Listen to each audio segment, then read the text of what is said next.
Hey everybody, this is Johnny from the Goo Goo Dolls, and you are watching Hollywire.com. 24 years, that's very impressive in the music industry. I'm curious, what would you say is the key to the Goo Goo Dolls' success? I always say luck, a lot of work, a lot of hard work all the time, keep working,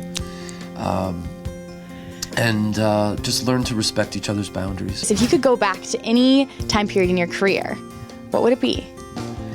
I would go back to the day we named our band, and I would change the name. We were 19, and we were just messing around, and we never thought we'd be here 24 years later. So that's what we named the band, and then we got a record deal.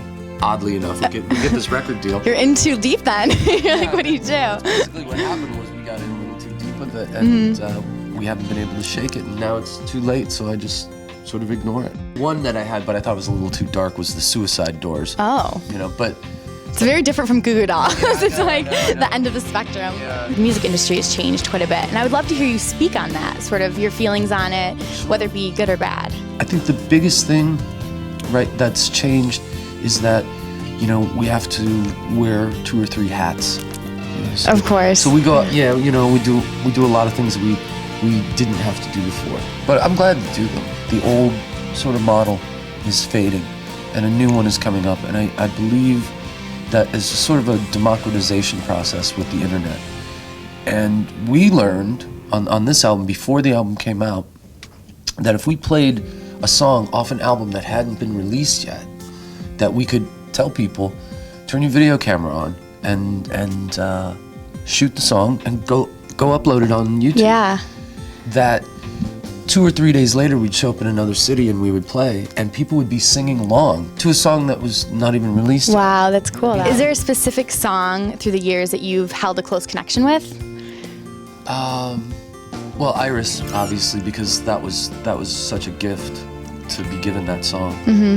And a song called Name, which was the first hit that we had, and it really, that song really took me by surprise because I wasn't expecting that song to be a hit. Well, you're obviously a phenomenal songwriter. Kind of walk me through the songwriting process on your end. Okay. It starts out with about 6 months of panic and anxiety. Oh no! and writing a lot of songs that you hate, and then you sort of calm down, and then you get to work, and you write, and then then the songs just start to come, and there are frustrating moments. You get up and walk away, and then you come back, and the thing that I've learned about it on this last record was the whole concept of getting comfortable with the frustration that you feel. Because you sit in the middle of all your frustration and you try to be as calm as possible. And it sort of diffuses all that. And then you can really sort of think more Clear your clearly. head a little bit. Yeah, exactly. I think everything leads you up to where you are.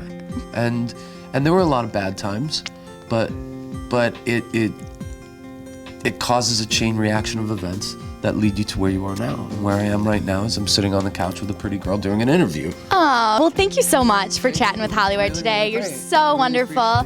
And everyone, if you haven't gone out and bought the album yet, do so. Continue following this fantastic band. Thank you.